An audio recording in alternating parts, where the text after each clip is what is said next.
नमस्ते dear teachers and parents. कल मेरी एक कम्युनिटी मेंबर का मुझे एसएमएस आता है। उस एसएमएस में एक रील होती है। रील में किसी फोनिक्स टीचर ने एक कॉन्सेप्ट को समझाने की कोशिश की थी और मेरी कम्युनिटी की जो मेंबर है, जो कि एक पेरेंट भी हैं, उन्होंने मुझसे पूछा था कि इस रील को आप अपनी लैंग्वेज में समझाइए। तो जब मैंने उस रील को देखा तो मैंने नोटिस किया कि उसके ऊपर 2-3 फॉर्मूलाज हैं और वो सारे के सारे फॉर्मूलाज, मतलब इंग्लिश लैंग्वेज में अगर मैं फॉर्मूलाज बोलूँ तो स्पेलिंग रूल्स। फिर मैंने सोचा कि जब मैंने समझाया है तो हो सकता है कि ये वाला जो कॉन्सेप्ट है ये बहुत सारे लोगों को क्लियर नहीं हो, तो क्यों ना आज की वीडियो में इसी कॉन्सेप्ट को समझा जाए।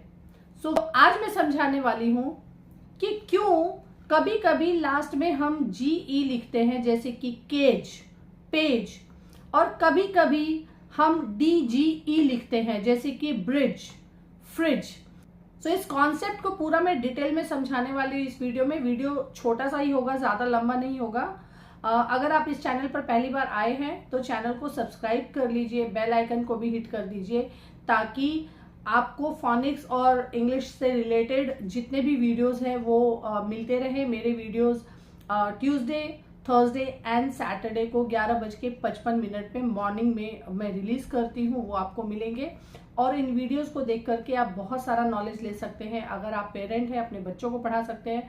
अगर आप ट्यूशन टीचर हैं, अपनी नॉलेज को इंक्रीज कर सकते हैं। अगर आप स्कूल टीचर हैं, आपकी टीचिंग की जर्नी को एनहांस कर सकते हैं। और अगर आप अपना खुद का बिजनेस स्टार्ट करना चाहते हैं, खुद एक फोनिक्स ट्रेनर बनना चाहते हैं, तो भी यहाँ से आपको बहुत सारी नॉलेज मिलेगी। सो चलिए ज़्यादा देर नहीं करते हुए वीडियो में लिखे हुए टॉपिक की शुरुआत करते हैं। ऐसा क्यों होता है कि केज में हमने लिखा है CAGE, पेज में भी हमने लिखा PAGE, जबकि बैज में हमने लिखा BADGE। इसी टॉपिक को हम विस्तार से समझते हैं। अब देखते हैं कि इसमें कौन से 3 रूल्स हैं इस कॉन्सेप्ट को समझने के लिए। तो सबसे पहला जो रूल है वो ये है कि लेटर J कभी भी लास्ट में नहीं आता है। लेटर J का इस्तेमाल हम लास्ट में नहीं कर सकते हैं। This is the rule in phoenix. लेकिन ज साउंड बहुत सारे वर्ड्स में आता है, और जब भी ज साउंड वर्ड्स में आए तो लेटर J की बजाय हमें GE लिखना है। सो ये पहला रूल मैंने क्लियर किया। ज साउंड लास्ट में अगर आया तो हमें J नहीं लिखना है। इंग्लिश लैंग्वेज का रूल कहता है कि J लेटर कभी भी लास्ट में नहीं आता है वर्ड के, तो हमें लेटर J को रिप्लेस कर देना है GE के साथ। क्लियर हो गया। अब आते हैं दूसरे रूल के ऊपर। क्यों हमने केज, पेज, बैज, ब्रिज इस तरीके से हमने क्यों पढ़ा। जब भी E लास्ट में होता है, कभी भी अगर E लास्ट में होता है और उसके पहले एक कॉन्सोनेंट होता है, तो E उसके पहले वाले वॉवल साउंड के ऊपर मैजिक करता है। इस कॉन्सेप्ट को मैजिक E, साइलेंट E या फिर स्प्लिट डायग्राफ के नाम से भी जाना जाता है। एक एग्जाम्पल लेते हैं कि एक वर्ड है पैट। पैट में क्योंकि ये CVC वर्ड है, कॉन्सोनेंट वॉवल कॉन्सोनेंट, रूल के अकॉर्डिंग अगर 2 कॉन्सोनेंट के बीच में एक वॉवल आता है तो वॉवल का जो साउंड है वो हमेशा शॉर्ट साउंड होगा। अब यहां पर अगर मुझे पैट को पेट बनाना हुआ तो मुझे लास्ट में E लगाना पड़ेगा। मैजिक E का रूल ये कहता है कि वर्ड की लास्ट में आया हुआ E एक कॉन्सोनेंट को छोड़ करके उसके पहले वाले वॉवल के ऊपर हॉप करता है, जंप करता है और वॉवल का साउंड चेंज करके लेटर नेम में बदल देता है, which is a long vowel sound. Letter name is the long vowel sound. इसलिए हम कैज नहीं पढ़ते, केज पढ़ते हैं। तीसरा रूल ये है कि हम JE भी तो लगा सकते थे, लेकिन यहाँ पर एक जेंटल सिंडी रूल भी आता है कि G के साथ अगर E आएगा तो हम ज साउंड बोलेंगे। इसलिए हमने JE लगाने की बजाय GE का इस्तेमाल किया है इस वर्ड में, पेज वर्ड में। अब आइए समझते हैं कि हमने D क्यों इस्तेमाल किया कहीं कहीं पर, जैसे कि बैज, फ्रिज, ब्रिज, इन सब में हमने D का इस्तेमाल क्यों किया। आपको याद है मैजिक E का जो रूल मैंने अभी थोड़ी देर पहले बताया।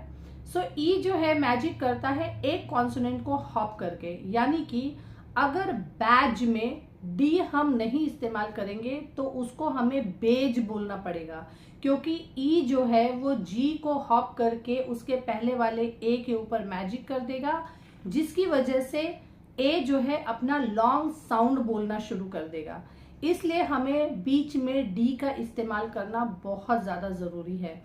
इसलिए जो अब स्पेलिंग बनेगी बैज की वो होगी BADGE, जबकि हम पेज में डी नहीं लगाएंगे, डी का इस्तेमाल नहीं करेंगे, क्योंकि ई जो है डायरेक्टली ए के ऊपर मैजिक करके लॉन्ग वॉवल साउंड बोल रहा है। इसको एकदम सिंप्लीफाई करने के लिए मैं बताती हूँ आपको। पॉइंट नंबर 1, अगर लास्ट में ज साउंड सुनाई देगा तो हमें GE का इस्तेमाल करना है। पॉइंट नंबर 2, अगर हमें शॉर्ट साउंड सुनाई दिया तो हमें DGE का इस्तेमाल करना है। So this is how we simplify the concept. हालांकि इसके अंदर बहुत सारे रूल्स हैं और एकदम से DGE और GE का कॉन्सेप्ट हमें बच्चों को नहीं समझाना होता है। हमें पहले उनको शॉर्ट साउंड क्या होते हैं, लॉन्ग साउंड क्या होते हैं, ये कॉन्सेप्ट पूरा समझाना है। उसके बाद हमें बताना है कि कौन कौन से लेटर्स लास्ट में नहीं आते हैं, वो रूल समझाना है। उसके बाद हमें जेंटल सिंडी रूल समझाना है, जिसमें हमें बताना है कि GE जब भी आएगा तो हमें ज साउंड बोलना है। मैजिक ई का भी रूल हमें समझाना है और बाद में हमें जो है DGE वाला रूल बताना है। तो इसलिए बहुत ज़रूरी है फोनिक्स को स्टेप बाय स्टेप फॉलो करना। क्या आप सीखना चाहते हैं फोनिक्स को स्टेप बाय स्टेप फॉलो करना? बहुत आसान है। मैंने ऑलरेडी अपना एक कोर्स रेडी कर दिया है बहुत ही अफोर्डेबल प्राइस में, और ऐसा नहीं है कि आपको बस लिंक पे क्लिक करना और कोर्स खरीद लेना है। नहीं नहीं नहीं, आपको एक 90 मिनट का वर्कशॉप भी अटेंड करने का मैं मौका देती हूँ, जहाँ पर आप सीखते हैं पहले कि उस कोर्स के अंदर क्या है और मेरे पास और क्या क्या रिसर्च बेस्ड प्रोग्राम्स हैं। जब आप पूरे 90 मिनट मेरे साथ स्पेंड करते हैं तो आपको एक्चुअली समझ में आता है कि फोनिक्स को जितना हल्के में हम ले रहे हैं उतना इजी कॉन्सेप्ट नहीं है। There are lot many things to learn. So I would like to invite you in my free workshop, जो कि 90 मिनट का है। 24 तारीख को होगा अभी लेटेस्ट। सो ये महीने में एवरी फ्राइडे को वर्कशॉप होने वाला है, और अगर आप चाहते हैं इस वर्कशॉप को अटेंड करना तो आप डिस्क्रिप्शन में मैंने रजिस्ट्रेशन लिंक भी दी हुई है। मेरे प्राइवेट व्हाट्सएप ग्रुप का भी लिंक है, फेसबुक का भी लिंक है। तो किसी भी जरिए से आप मुझसे DM में कांटेक्ट कीजिए और मैं आपको वेबिनार ज्वाइन करने की लिंक प्रोवाइड करूंगी which is free of cost, और वहां से आपको कोर्स का फिर एक्सेस भी मिल जाएगा, जहां पे स्टेप बाय स्टेप मैं आपको सिखाने वाली हूँ। क्योंकि छोटा सा कॉन्सेप्ट हमने लिया है पेज और बैज, तो कितना कॉम्प्लिकेटेड लग रहा है। इसमें 4-4, 5-5 रूल्स हैं। तो आप सोच सकते हैं कि आप अगर अपनी तरफ से कैसे भी करके ट्राई करें कि हाँ कोई भी रूल कभी भी सिखा दो तो बच्चा कैसे सीखेगा। हम इतने कंफ्यूज हो जाते हैं, तो बच्चों का तो कंफ्यूज होना लाजमी है। इसलिए बहुत ज़रूरी है कि स्टेप बाय स्टेप किसी फोनिक्स प्रोग्राम को फॉलो किया जाए। सो आज के लिए बस इतना ही। मिलते हैं एक नए वीडियो में एक नए टॉपिक के साथ। और हाँ, अगर आपके मन में कोई भी सवाल है, कोई टॉपिक है, कोई रूल है, कोई क्वेश्चन है, कोई क्लियरिफिकेशन आप चाहते हैं किसी कॉन्सेप्ट के ऊपर, तो प्लीज़ कमेंट में ज़रूर लिख दीजिए। नमस्कार।